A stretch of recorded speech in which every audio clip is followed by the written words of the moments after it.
Hello बच्चों। Botany में paper third में हम लोग डिस्कस कर रहे थे अबाउट पीसीआर और उसका लास्ट टॉपिक आज हम डिस्कस करेंगे आरटीपीसीआर।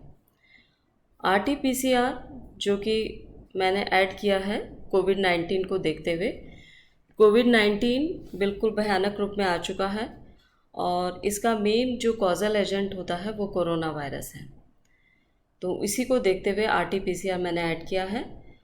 चूँकि कोरोना वायरस की जो टेस्टिंग होती है वो आरटीपीसीआर के थ्रू होती है।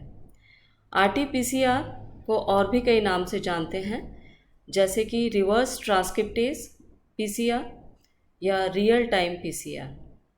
इसका बेसिक प्रिंसिपल क्या है? इसका बेसिक प्रिंसिपल ये है कि यहाँ पे फर्स्ट सेगमेंट जो है वो आरएनए का होगा। इस आरएनए के सेगमेंट से cDNA यानी कि कॉम्प्लीमेंट्री डीएनए सेगमेंट तैयार किया जाएगा और इस cDNA सेगमेंट से फिर मल्टीपल कॉपीज़ जो है वो डीएनए की तैयार की जाएगी थ्रू पीसीआर। ये इसका बेसिक प्रिंसिपल है। बेसिकली प्रिंसिपल पीसीआर का ही है, लेकिन जो इनिशियल स्टेज में जो सेगमेंट है वो हमारा चेंज होने की वजह से यहाँ पे इसको नाम दिया गया है आरटीपीसीआर। अब यहाँ पे आपने एक प्रोसेस जाना होगा, ट्रांसक्रिप्शन और रिवर्स ट्रांसक्रिप्शन। मॉलिक्यूलर बायोलॉजी में आपने सेकेंड ईयर में पढ़ा होगा उसको। रिवर्स ट्रांसक्रिप्शन में जो प्रोसीजर फॉलो किया जाता है वहाँ पे यही प्रोसीजर होता है कि आरएनए से डीएनए तैयार किया जाता है और जो डीएनए तैयार किया जाता है उसको हम बोलते हैं कॉम्प्लीमेंट्री डीएनए। तो ये यहाँ पे सेम प्रोसीजर यहाँ पे रिपीट होगा। एग्जाम्पल के रूप में जैसे कि मैंने बताया कि कोविड-19 का एग्जाम्पल लिया है, बेस्ट एग्जाम्पल है आज के टाइम में। इसके जो सिम्टम्स हैं वो हालांकि वो ये एसिम्टोमेटिक भी होता है, लेकिन जो सिम्टम निकल के आते हैं वो होता है फीवर, रेस्पिरेटरी इन्फेक्शन या कफ। और जो कोरोना वायरस है उसमें जो मेन जेनेटिक एलिमेंट है वो है आरएनए। अब हमें कोरोना वायरस की स्टडी करना है, जेनेटिक स्ट्रक्चर की स्टडी करनी है, तो हमें उसके आरएनए सेगमेंट की स्टडी करनी होगी। इसलिए यहाँ पे हम डिस्कस कर रहे हैं अबाउट आरटीपीसीआर। अब ये जो सैंपल हम लोग ले रहे हैं या टेस्टिंग के लिए लेते हैं वो ब्लड सैंपल भी हो सकता है, वो थ्रू स्वाब भी हो सकता है। वो एक नोड होती है, उसको घुमाते हैं। जो सैंपल स्वाब का सैंपल होता है वो नेज़ोफेरेंजियल भी हो सकता है और ओरोफेरेंजियल भी सैंपल के रूप में हो सकता है। ये जो हमने सैंपल कलेक्ट किया है इसके अंदर आरएनए है। ये इस सैंपल को वायरल ट्रांसपोर्ट मीडियम में यानी कि उस मीडियम में डाला जाता है जहाँ पे वायरस जो है वो ट्रांसपोर्ट कर दिए जाते हैं, ट्रांसपोर्ट हो जाते हैं वायरस। नेक्स्ट जो इसके अंदर फॉलो किया जाता है, ये मैंने स्टडी दिखा रखी है, स्ट्रक्चर की डायग्राम बता रखा है। इसके अंदर ये आरएनए का सेगमेंट है जो कि सिंगल स्ट्रैंडेड है, एक्स्ट्रा ऑर्डिनरी लॉन्ग सेगमेंट है।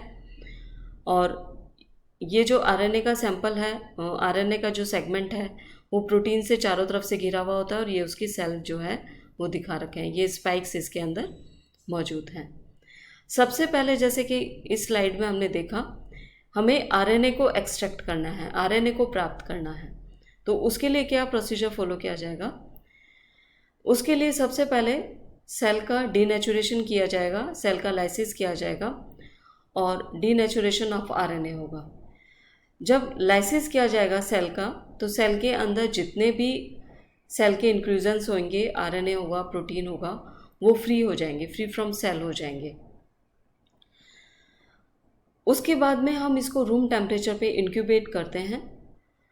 इंक्यूबेट करने के बाद हमारे पास में जो मौजूद होता है वो अभी प्यूरिफाइड फॉर्म में नहीं है, अब हमें इसको प्यूरिफिकेशन करना है। तो प्रोटीन और आरएनए को दोनों को सेपरेट करना है आपस में।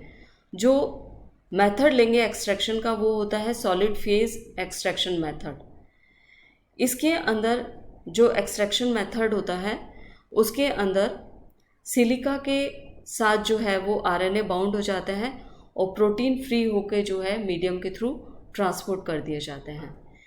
बफर जो काम में लेते हैं वो वॉश और इल्यूजन बफर काम में लेते हैं। इस पूरे प्रोसेस को करने के बाद में हमें जो आरएनए मिलता है, यानी कि लास्ट में हमने क्या काम में लिया, इल्यूशन बफर काम में लिया। उसके बाद में जो आरएनए प्राप्त होता है वो बिल्कुल प्योरीफाइड फॉर्म में आरएनए प्राप्त होता है, जो कि बिल्कुल फ्री फ्रॉम प्रोटीन होता है।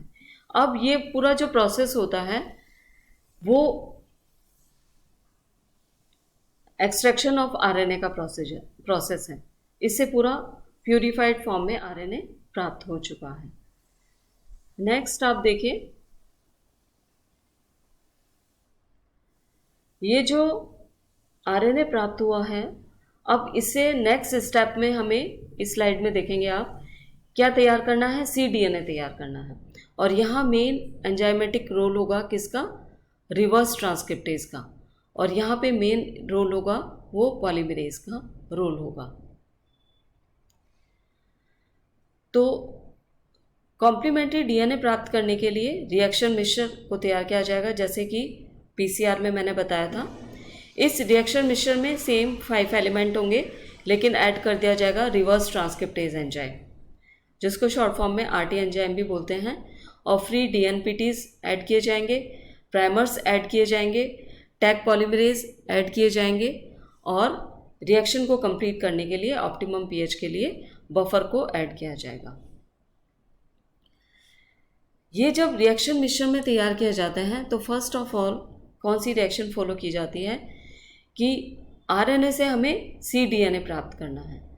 तो ये जो आरएनए का स्ट्रक्चर है वो सेकेंडरी स्ट्रक्चर है, लेकिन थोड़ा सा कॉइल्ड है। इसमें प्राइमर जो है वो बाइंड नहीं हो सकता है, तो इसको 70 डिग्री सेंटीग्रेड पे हीट किया जाता है। उसके बाद में लीनियर फॉर्म में हमें आरएनए प्राप्त होता है।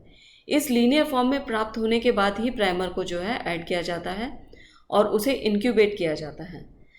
जब प्राइमर ऐड हो जाता है तो तुरंत उसके अंदर चिलिंग के थ्रू जो है प्राइमर जो है वो ऐड हो जाता है लीनियर स्ट्रक्चर पे आरएनए के। ये दिखाया गया मैंने यहाँ पे, ये ब्लैक इंक में प्राइमर है। और इसके बाद जो एंजाइम का रोल स्टार्ट होता है वो रिवर्स ट्रांसक्रिप्टेज होता है। रिवर्स ट्रांसक्रिप्टेज एंजाइम के माध्यम से या हेल्प से ये जो फ्री डीएनटीपीज होते हैं वो यहाँ पे आके जुड़ते जाते हैं। एक लॉन्ग जो है स्ट्रैंड के रूप में डीएनए का बना लेते हैं एसएस फॉर्म में। ये देखिए आप, ये जो इसके बाद में स्ट्रैंड बनेगा ये वाला डीएनए का स्ट्रैंड है जिसे हम बोलेंगे कॉम्प्लीमेंट्री डीएनए, और ये बनेगा आरएनए का स्ट्रैंड जो कि बेस स्ट्रैंड था। तो इसके अंदर 2 डिफरेंट स्ट्रैंड होने की वजह से हमने इसको बोला है हाइब्रिड स्ट्रैंड या हाइब्रिड विगर बोला है। तो यहाँ पे हमारा ये cDNA प्राप्त हो चुका है, लेकिन इसके अंदर जितनी भी इंफॉर्मेशन है वो सारी आरएनए की इंफॉर्मेशन कॉपी की गई है। ये यहाँ पे दोनों का स्ट्रैंड दिखाया गया है इन हाइब्रिड फ्रॉम 3 to 5 और 5 to 3 डायरेक्शन में। अब जो है डीनेचुरेशन ऑफ हाइब्रिड होगा। हाइब्रिड होने के बाद में इनके बीच के वीक हाइड्रोजन बॉन्ड टूट जाएंगे, वो भी 95 डिग्री सेंटीग्रेड पे, और हमें सिंगल स्ट्रैंडेड आरएनए प्राप्त हो जाएगा, सिंगल स्ट्रैंडेड डीएनए प्राप्त होगा जो कि कॉम्प्लीमेंट्री डीएनए कहलाएगा। इसमें इंफॉर्मेशन सारी किसकी होगी, आरएनए की होगी। अब जो यहाँ पे साइकिल रोटेट होगा, यहाँ की साइकिल 1 में जो है वो भी डिफरेंस है कि ये जो सिंगल स्ट्रैंडेड डीएनए है सबसे पहले ये डबल स्ट्रैंडेड डीएनए होगा, यानी कि इसमें 5 to 3 डायरेक्शन के अंदर प्राइमर ऐड होगा और फ्री डीएनटीपीज ऐड होंगे। तो ये सिंगल स्ट्रैंड जो डीएनए है वो कन्वर्ट हो जाएगा डबल स्ट्रैंड डीएनए में। अब हमारे पास डबल स्ट्रैंडेड डीएनए जो है वो प्राप्त हो चुका है। अब हमने जो पीसीआर के अंदर प्रोसेस को फॉलो किए थे, फर्स्ट था डीनेचुरेशन, सेकंड था एनिलिन और थर्ड था एक्सटेंशन। तो वहाँ पर आप वापस देख लीजिएगा, ये तीनों प्रोसेस को रिपीटेडली मल्टीपल साइकिल्स में रिपीट किया जाता है। तो जब मल्टीपल साइकिल्स में पीसीआर रिएक्शंस रन करते हैं तो हमें नंबर ऑफ डीएनए कॉपीज या डीएनए सेगमेंट जो है वो प्राप्त हो जाते हैं। लेकिन ये इन सभी डीएनए सेगमेंट में कॉपीज जो है जो इन्फॉर्मेशन है सारी आपकी, वो कोरोना वायरस के आरएनए की इन्फॉर्मेशन है। तो उसके जीन की स्टडी करने के लिए, उसके जीन की फंक्शन करने के लिए इस तरह से पीसीआर जो है वो काम में लिया जा सकता है, काम में लेते हैं। और आरटी-पीसीआर के थ्रू जो है इसकी कोरोना वायरस की हम लोग टेस्टिंग करते हैं। इस तरीके से ये जो है पूरा प्रोसेस जो है वो करते हैं, आरटी-पीसीआर का पूरा प्रोसेस जो है वो रन करते हैं। अब आपके जो क्वेश्चन आते हैं, यदि आरटी-पीसीआर पे फुल क्वेश्चन आता है तो भी आपको इसको शॉर्टली आपको बताएंगे, और आज के माहौल को देखते हुए इंडिपेंडेंट भी शॉर्ट क्वेश्चन आता है आरटी-पीसीआर पे, तब भी आप इसको फुल कवर करते हुए क्वेश्चन को अटेम्प्ट करेंगे। तो इस चीज़ का ज़रूर ध्यान रखिएगा। आप पीसीआर पे किसी भी फॉर्म में क्वेश्चन आता है तो आरटी-पीसीआर को आप अवश्य रूप से ऐड करेंगे। Thanks guys.